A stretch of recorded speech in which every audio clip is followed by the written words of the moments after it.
Olá, terceira série, tudo bem com vocês? Espero que esteja todo mundo bem, seguro nas suas casas. Bom, hoje nós vamos dar continuidade ao nosso conteúdo anterior, que foi, sobre o regime militar. Porém, hoje nós vamos falar de redemocratização, tá bom? Bom, esse período que vem, logo após o regime militar. Então, dando continuidade à história do Brasil que a gente está trabalhando. Vamos lá, então?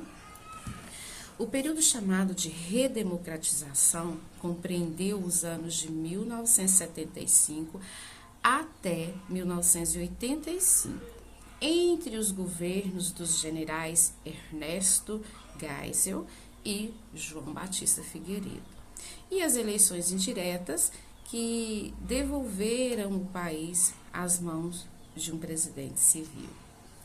Vamos lá, então.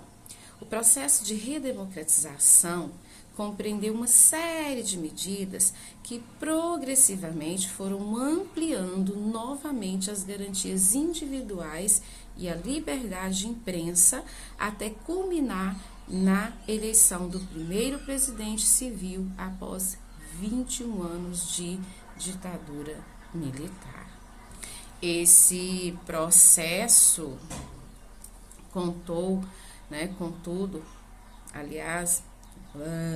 esse processo, contudo, foi composto por momentos de avanço e recuo dos militares, uma vez que esses militares desejavam garantir uma transmissão controlada sem que os setores mais radicais da oposição chegassem ao poder. Por isso, medidas de distensão, como a lei da anistia, conviveram com medidas de repressão, como o pacote de abril e a recusa da emenda Dantas de Oliveira, que pedia eleições diretas para presidente da República. Dentre as principais medidas que caracterizaram o processo de distensão, podemos destacar o fim da censura prévia a espetáculos e publicações, a revogação do AI-5, o Ato Institucional de número 5, o retorno ao pluripartidarismo e a lei da anistia. Apesar de representarem avanços no sentido de restaurarem o sistema democrático, o retorno ao pluripartidarismo e também a lei da anistia visaram também o benefício dos militares, uma vez que a primeira dividiu a esquerda em diversos partidos e a segunda promoveu o perdão dos agentes que cometeram crimes contra os direitos humanos durante a ditadura militar. Com o retorno do pluripartidarismo, a ARENA, Aliança Renovadora Nacional, e o MDB, Movimento Democrático Brasileiro, foram extintos, dando lugar a novos partidos políticos. Ou seja, o MDB virou PMDB, Partido do Movimento Democrático Brasileiro, e a ARENA virou Partido Democrático, Partido Democrático Social, ou seja, PDS.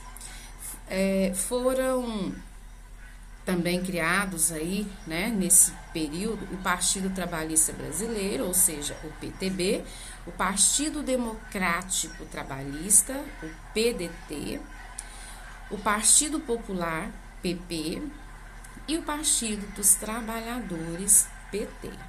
Este último, o PT, para a surpresa dos militares, operou em sentido contrário ao desejado, pois fortaleceu a esquerda e mobilizou a classe trabalhadora em torno da redemocratização.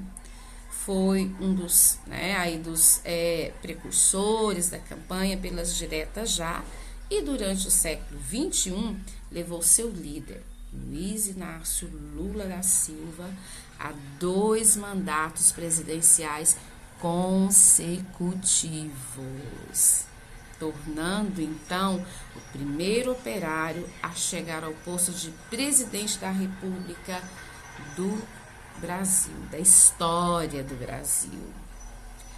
Por mais que as diretas já tenham mobilizado milhões de pessoas em manifestações, memoráveis em São Paulo, Belo Horizonte, Rio de Janeiro, a emenda Dante de Oliveira foi derrotada no Congresso e as eleições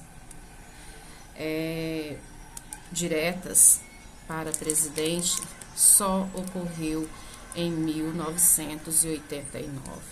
O primeiro presidente civil foi eleito, portanto, de forma indireta, sendo este Tancredo Neves, do PMDB, que devido a problemas de saúde ele veio a falecer, deixando o cargo de primeiro presidente da nova república para o seu vice, José Sarney, que era do PL.